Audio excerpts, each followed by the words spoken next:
Hello friends, फिर से लौटे नए वीडियो के साथ। आज क्लास 9 का लेक्चर नंबर 2 है। इसके अंदर चैप्टर 5 का नेक्स्ट टॉपिक स्टार्ट करने वाले हैं, जो कि आज हुक्स के लॉ के ऊपर। जैसे हमने लास्ट टॉपिक में हमने स्प्रिंग के बारे में डिस्कस किया था कि स्प्रिंग की उसकी कुछ खासियतें डिस्कस की थी। तो आज स्प्रिंग के ऊपर ये एक नया लॉ है जिसका नाम है हुक्स लॉ। हुक एक साइंटिस्ट था, एक अमेरिकन साइंटिस्ट था। उसने एक लॉ दिया था स्प्रिंग के ऊपर। तो वो लॉ क्या था उसको पढ़ते हैं। उसने कहा था कि जैसे कि हम फॉर एग्जांपल अगर कोई भी स्प्रिंग है, तो स्प्रिंग या फिर कोई भी लास्टिक मटेरियल किसे कहते हैं कि अगर उसके ऊपर हम फोर्स अप्लाई करें तो वो अपनी पोजीशन फिर से गेन कर ले। जैसे कि हम स्प्रिंग होता है तो स्प्रिंग को जब हम इस तरह से खींचते हैं और फिर छोड़ते हैं, फिर वो सेम पोजीशन पे आ जाता है। मतलब वो अपनी जो पोजीशन है, अपनी जो शेप है वो गेन कर लेता है। तो सारी जो भी चीजें जो अपनी पोजीशन फिर से गेन कर लें डेमोलिश होने के बाद, तो ऐसी चीजों को हम कहते हैं इलास्टिक मटेरियल्स। तो उसने कहा था कि जो भी इलास्टिक मटेरियल्स होते हैं उनके ऊपर हम जितनी भी ज्यादा फोर्स अप्लाई करेंगे उतना उनका डिस्टेंस बढ़ेगा। तो उसने एग्जांपल के तौर पे एक स्प्रिंग को लिया था।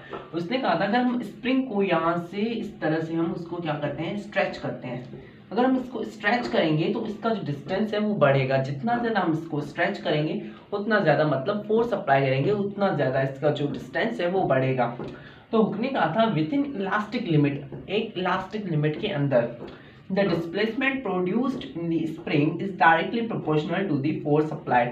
क्या है कि स्प्रिंग का जो डिस्प्लेसमेंट है, क्या स्प्रिंग का डिस्प्लेसमेंट वो directly proportional to the force.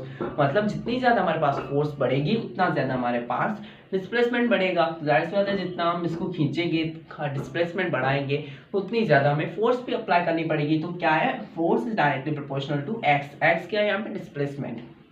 और जब हम प्रोपोर्शनलिटी की साइन हटा दें तो हम वहां पे के लगा दें, तो यहाँ पे क्या हो जाएगा, एफ बराबर है के एक्स के। तो ये हमारे पास हुक का लॉ हो गया, सिंपल यही बताया था। नेक्स्ट है प्रेशर। प्रेशर किसे कहते हैं, force per unit area is called pressure. Pressure क्या है, फोर्स पर यूनिट एरिया, कि किसी भी एरिया है उसके अंदर कितना फोर्स लग रहा है तो हम उसको क्या कहेंगे, प्रेशर। और प्रेशर जो होता है वो एरिया के इनवर्सली प्रोपोर्शनल होता है। जैसे कि जितना ज्यादा एरिया होगा उतना प्रेशर हमारे पास कम होगा। जैसे हम देखते हैं अगर कोई भी हमारे पास कोल्ड ड्रिंक होती है, पेप्सी वगैरह कोई कोल्ड ड्रिंक होती है, उनको जब हम हिलाते हैं और फिर खोलते हैं तो उनके अंदर जो कोल्ड ड्रिंक है वो बाहर उड़ जाती है। वो क्यों होता है, क्योंकि उसके अंदर प्रेशर गेन होता है। अब प्रेशर क्यों होता है, क्योंकि जब हम उसको हिलाते हैं तो उसकी कोल्ड ड्रिंक है वो सारे एरिया में, जो भी इतना उसका जितना छोटा एरिया होता है उसके अंदर सारी फैल जाती है। इसकी वजह से उसे जगह ही नहीं मिलती कहीं स्किप होने की। और जब हम झट से खोलते हैं तो वो झट से बाहर आने की कोशिश करता है। तो मतलब उसके अंदर क्या होता है, प्रेशर एग्जैक्ट होता है। तो ये था हमारे पास प्रेशर का फॉर्मूला। आज के लिए बस इतना ही। तो दोस्तों कैसे लगा हमारी वीडियो, अगर वीडियो अच्छी लगे तो like, subscribe, share and comment करना ना भूलें। और ऐसी वीडियो देखने के लिए हमारे चैनल के बेल आइकन को क्लिक करें।